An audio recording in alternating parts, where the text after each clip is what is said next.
there's this guy in the UK, right? And he's a comedian, I believe, but I don't really know how much of a comedian. And I kind of couldn't find his name, to be honest. Okay. But he wrote this book, and it was kind of like this funny book that was kind of like about men's issues, and it wasn't even like for women. It wasn't an activist book to say, hey, women need to care, but he was just kind of like how to deal with the fact that, you know, men maybe want to commit suicide more, stuff like that.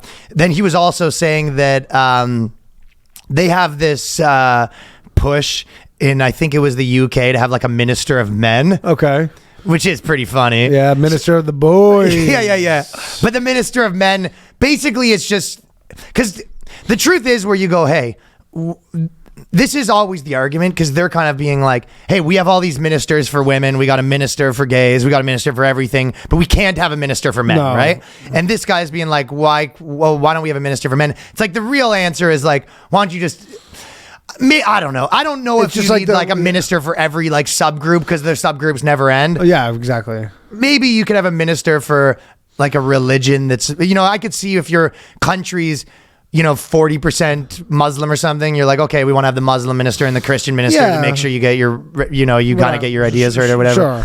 But I don't know if you need a minister of women and a minister of men, but they have the minister of women, so they kind of start saying, why don't we get a minister of men? Well, women probably were in certain things disadvantaged, and they go, we need to fix this, and so we need to put someone in charge of this. And I guess the assumption would be like, oh, men don't have any problems. So well, it depends how you look at it. Like, so this is the question, right? Because they go, well, women are, if you say, hey, women are more exhausted more and they cry more, right? Or whatever it is. They go, is that because life is harder for them? Is that because women are different and they deal with stresses differently? The same reason if you go, men commit suicide more. One way to look at it is like, that's how hard life is for men. Or the other way to look at it is, you know, men have higher testosterone and they're more likely to take a drastic action. You know, so it kind of, are these just biological men are more differences? Decisive. Doesn't mean you shouldn't, there's ways to deal with it. But so this guy sort of wrote this fun book. He went on this panel. It was just funny to me, the extent to which just the suggestion that like a man has like maybe some unique problem that women don't have is like a complete, and this goes on for a while, but I just picked like a little clip here.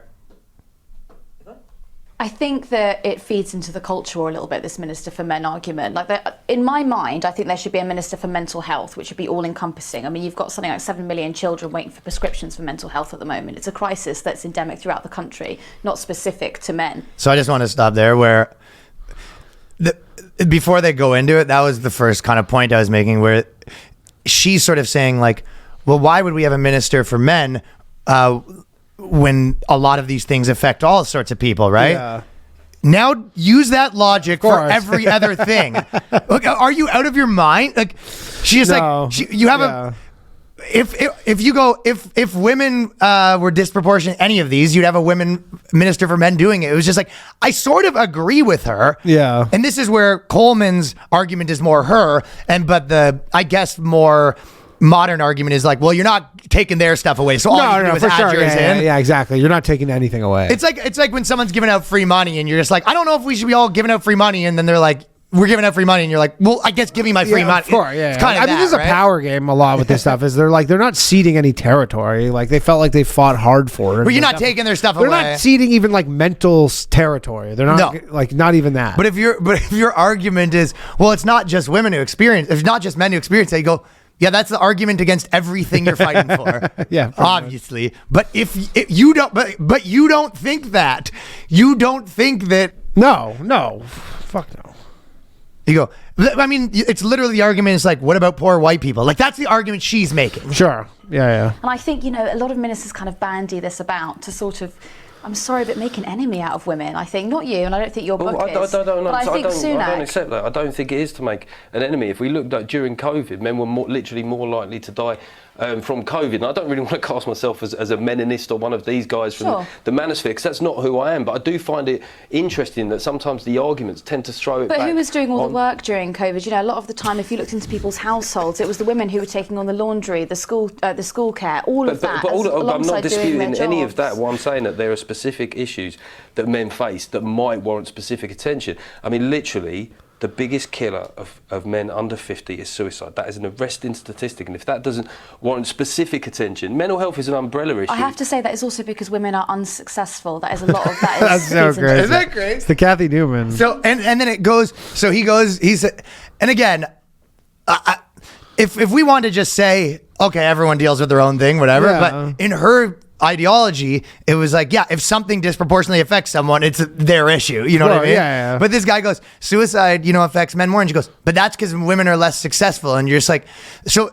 She just doesn't want the spotlight taken away from her. She's like, she gets a lot of shine for the fact that she's like a victim woman. And right. She's like, stop taking away the spotlight from me. So and I think the takeaway from this is, and it kind of is the split where you're just like, why don't, because women are like, we have all these things, and men are kind of like, well, we should have one of those. And the other real answer is kind of like, they ain't saving you. It's like no one's out. Don't worry about women. It's like this book should, like, the conversation should be where should being like, well, I don't know about if we should be talking about this. You should go, hey, this isn't for you. Yeah. Like, I'm talking to the boys now. Yeah, I wonder why that's they brought. really I kind wonder of why what the start of this podcast was. It was just like, hey, you're not supposed to talk about men's things. It was just like, you're not even supposed to be here. Beat it. Scram. None of your business what we're talking about. I wonder why they brought him on with this like panel of all chicks, basically. Like, what did they think was going to happen on the BBC? It's like, yeah, you're like, and this guy's even like, I'm not a like manosphere guy. It should have literally been like, the two hosts, you come on and you go, so what are you on about? And then he says like, oh, here's like the organization I'm representing. Here are the stats, like they would if it was someone who was running like a preserve for like some random animal, like, oh, what animal? You go, oh, this species of bird is going extinct. Yeah. And so we're trying to. Well, what about this other species? Yeah, like literally, that's what it is. They go, and we're trying to help it. And so like people donate, and we're just like, we're just trying to raise awareness. And then the presenters are like, oh, okay, where can people find you? And you're like, and that's the interview. I thought so too. Yeah. Right, but it can't be with men. But for a man thing, they literally had to be like, okay, we need to bring 5 women on to like counter anything this guy's gonna say. Otherwise, we're gonna look like shit. We're gonna look like shit. Heaven forbid a guy comes on and is like, yeah, men are like lonely and then at a high rate right and then now, the hosts like don't push back, and they go, damn, that's sorry to hear. The host heads are rolling. It's just so crazy to be like that. You're right. That's where it's at. Where it's like just to be like, hey, there's a few of these problems that sort of men are having. It's like you're sort of walking on eggshells. Like, oh, but that's what I mean. You go. Do you think like they have like? But that's not going to change. So you just go, oh, who cares what you think, ladies? All you can do is exclude yourself from our conversation. We were talking to men right now. Do you think like someone pitched this idea and then like the guy, like the whatever producer's like, okay, bring me our 4 bitchiest women. Are they all available on that day? We're gonna need them all at once. Because like again, I just don't get why they couldn't just be that guy. That's what I'm saying. And the 2 hosts of the show, which one of them was a woman and one of them was a man. It goes on for 8 minutes where everything the guy says, the girl goes, well, our fucking women are getting punched in the face every time they walk around. They're having their women's spaces invaded. Yeah, and you know who's most affected by men's suicides? Women. You go, oh, okay. I guess that is one way of thinking about it. Have you ever heard of the exhaustion gap? I mean, you just made it up, so no. Exhaustion gap's great, but there's a really good part of the exhaustion gap. Anyways, before I move on, I think that just, I think my point about the whole thing is that that's just always going to be how it is. Yeah. So you just have to realize that they're not your friends. They're not going to help you. And there's no reason trying to convince them. Yeah. Like, and you know what? I'll even be generous enough to say that maybe, 20 years ago, a woman might have come onto a thing and guys might have challenged them in a similar way. So a lot of this stuff is all just revenge. But that's all irrelevant to like It's whether or not it helps. Yeah, of course. I'll tell you what, it doesn't help. I've known a couple adult dudes that said they went to like a men's group and they liked it. Yeah. And I think probably better is just have like a bunch of real friends. Yeah. Probably is like better and more therapeutic. But if you're like in a life where you don't have a ton of, close friends that you hang out with on a ton of Sometimes you basis, just got to get away from the dudes group. I feel like you go play hockey. That's a men's group. Yeah, that is a men's group. Darts leagues, like any of that shit. Yeah, that's my men's group, my dart league. My dart league. Just a bunch of guys that meet up and smoke darts. Hey, whatever gets you through the week. Yeah, pretty funny though, right? Yeah, that's great.